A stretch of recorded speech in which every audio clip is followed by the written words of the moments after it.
తులసీదాస్ గారు చెంబుతో కాసిన నీళ్లు తీసుకొచ్చి రావి చెట్టు మొదట్లో పోసి రావి చెట్టు కింద కూర్చుని తపస్సు చేస్తుండేవారు. ఆ రావి చెట్టు మొదట్లో గంగ నీళ్లు పోస్తుంటే గంగాజలం తగిలిందో ఏమో ఒక బ్రహ్మరాక్షసుడు పైనుంచి కిందకి దిగాడు. బ్రహ్మరాక్షసుడు అంటే ఎవరు అనుకుంటారేమో, వేదం చదువుకుని కూడా దొంగతనాలు లాంటివి చేసి బ్రతికిన వాళ్ళు బ్రహ్మరాక్షసులు అవుతారు. అటువంటి బ్రహ్మరాక్షసుడు క్రిందకి దిగి అన్నాడు, నువ్వు నాకు మహోపకారం చేశావు, ఎప్పటి నుంచో ఈ చెట్టు మీద పడున్నాను. నువ్వు గంగాజలాన్ని తెచ్చి ఈ చెట్టు మొదట్లో పోసినప్పుడు గంగాజల స్పర్శ చేత నా పాపం శమించింది. నేను సాధారణ రూపాన్ని పొందాను. నీకు నేను ప్రత్యుపకారం చెయ్యాలనుకుంటున్నాను. నీవు రామదర్శనం కోసం పరితపిస్తున్నావు. నీకు రామదర్శనం కావాలి అంటే చేయించగలిగిన వారు హనుమ ఒక్కరే. హనుమ రోజు వస్తుంటారు. ఎక్కడికొస్తారో తెలుసా?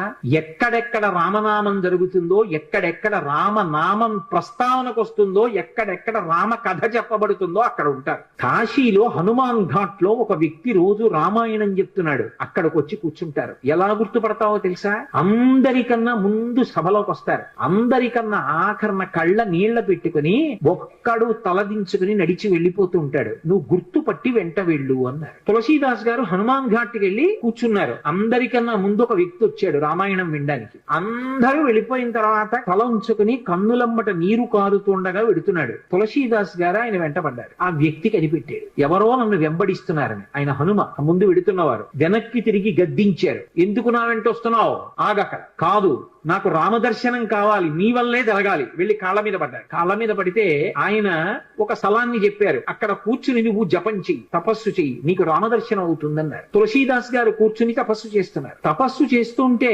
రామలక్ష్మణులు ఇద్దరు రాజకుమారుల రూపంలో గుర్రాల మీద వచ్చారు. వచ్చి గుర్రాలు దిగి అరుగు మీద సేద తీరారు. ఎవరో రాజకుమారులని తులసీదాస్ గారు ఊరుకున్నారు. వాళ్ళిద్దరూ గుర్రం ఎక్కి వెళ్ళిపోయారు. హనుమ వచ్చారు. రామలక్ష్మణులు వచ్చారు, గుర్తుపట్టావా అన్నారు. ఎప్పుడు వచ్చారు అన్నారు. అయ్యో, ఇద్దరు రాజకుమారుల వేషంలో వచ్చారయ్యా, నువ్వు గుర్తుపట్టలేదు, వెళ్ళిపోయారు. ఎంతో బాధపడ్డారు. మళ్ళీ సాధన చెయ్యన్నారు. మళ్ళీ సాధన మొదలుపెట్టారు. మళ్ళీ సాధన మొదలు పెడితే కొన్నాళ్ళు అయిపోయిన తర్వాత చిన్న పిల్లవాడి రూపంలో రాముడు వచ్చాడు. గంధం తీస్తున్నారు తులసీదాస్ గారు రామచంద్రమూర్తికి అనులేపనం చేయడానికి. చిన్న పిల్లవాడి రూపంలో వచ్చి తాతా తాతా నాకు గంధం ఇస్తావా అని అడిగాడు. ఇది రాముడి కోసం రా పో అన్నారు తులసీదాస్ గారు. మళ్ళీ పొమ్మంటున్నాడు రా రాముడు వస్తే అని హనుమ వెంటనే పంజరంలో చిలక రూపంలో వచ్చి పాట పాడారు. రాముడు బాలుడి రూపంలో వచ్చి తులసీదాస్ గారిని గంధం అడుగుతున్నాడు. గుర్తించలేని తులసీదాసు వెళ్ళిపోమ్మంటున్నాడు అని. అది విన్నటువంటి తులసీదాస్ గారు వెంటనే పిల్లవాడి కాళ్ళు పట్టుకుని పిల్లవాడి కాళ్ళ మీద పడ్డారు. పడగానే రామచంద్రమూర్తిగా దర్శనమిచ్చారు.